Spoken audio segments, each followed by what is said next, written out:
Alright folks, real quickly before we get off the rest of the video, I'm going to show you these custom wood presentation cases made by yours truly to display your black powder revolver.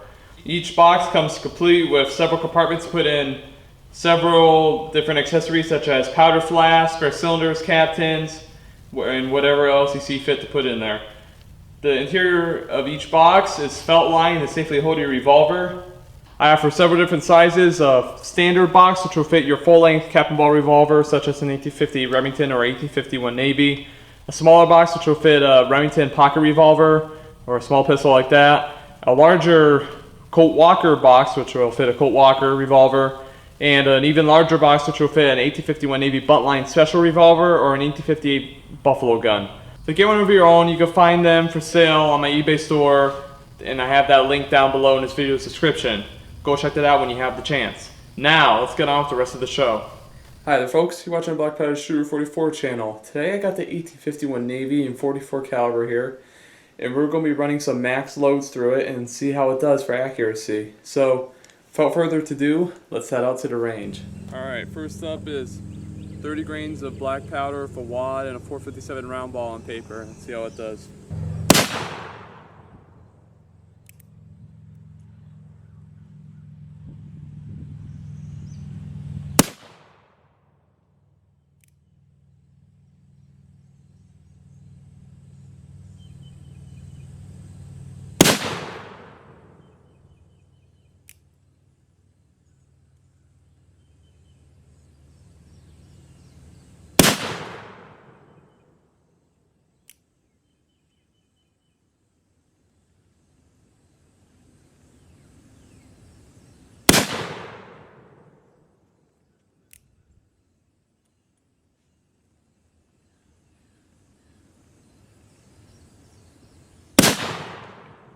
Okay, so here's a 6-shot grouping of 30 grains of powder and a 457 round ball for wad. 1, 2, 3, 4, 5. I think we had 2 in the same hole right here. So not a bad little group. Let's try 30 grains of Pyrodex in a wad. Up next is 30 grains of Pyrodex in a wad and a 457 round ball on paper. Let's see what happens at 12 yards.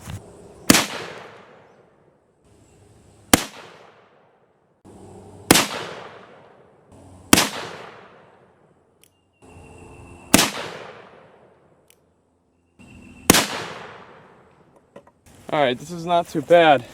My first shot went out here, but these other shots went all in this little tight grouping here. So, this is our Pyrodex, 30 grains in a wad. Okay, so this time we're loaded up with 37 grains, just about, of black powder, no wad for a little bit of black powder lube over the top of the 457 ball. Tried 40 grains, and it was just too much. I had to take some of the powder out. So, let's try this out. I'm aiming at the top bullseye. Okay, so we just got through shooting, and this is a really good grouping. So, with a ball with no wad, it's a little bit of lubricant over the bullet. I got a bunch of shots right here, just a nice jagged hole.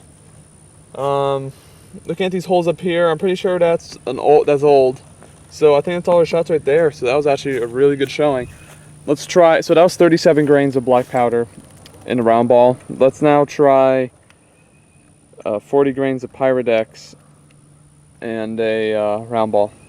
Okay, so this time I'm loaded up with Pyrodex, and for some reason earlier I tested and I was able to get 40 grains easily, but for some reason I couldn't get it to seat all the way with 40 grains this time. Maybe it's because it's fouled up. That doesn't really make sense, but for whatever reason, I was having trouble loading that much.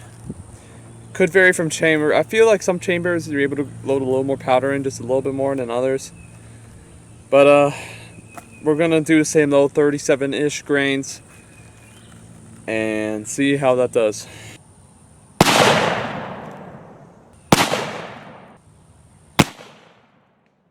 Well, you may have noticed last time when I was shooting the black powder rounds, my camera cut off right before I started shooting, and it did it again. I don't know if that whole session was on camera, but it's been doing that lately. But so the Pyrodex loads 37 grains, 1, 2, 3, 4, 5, good grouping.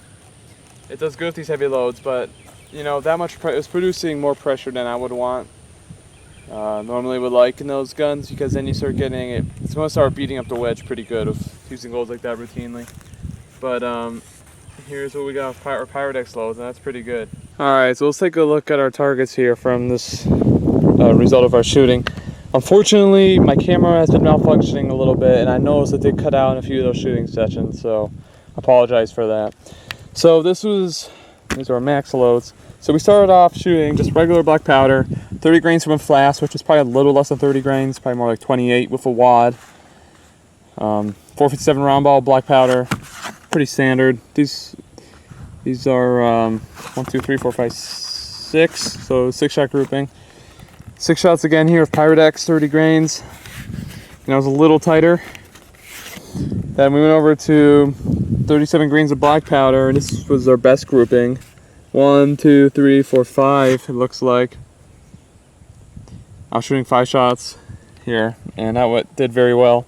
And then we move on to the 37 grains of Pyrodex, and this was pretty good as well. So those max loads did pretty good. Okay, so I'll wrap up this round of testing with the 1851 Navy, loaded up with max loads. And were those loads accurate? And yes, they were. Actually, they turned out to be more accurate than your regular loads that you would typically be shooting through these guns. So that was pretty interesting. I don't normally like shooting max loads of Pyrodex 777 through these guns, because you get a lot of pressure. When you shoot, you can just feel it, and it's kind of hard on the gun. But I mean, it will take it, but it's hard on the gun. And it was the weirdest thing. Before the video, I was trying to see what the max load I could get was. I could barely get 40 grains of black, and I could get 45 grains of Pyrodex 3F. And after I was shooting, got fouled up, and it wouldn't let me. I couldn't see the ball below the chamber mouth with any more than 37 grains of powder, which was weird. Maybe that's because of fouling, but that doesn't really make sense to me. But that's all I got. That'll wrap up this round of testing for today. If you haven't subscribed to my channel already, be sure to go hit that button. I can't even talk right now, right? So, go subscribe if you haven't already. Leave a comment down below. Until next time, you have a great day.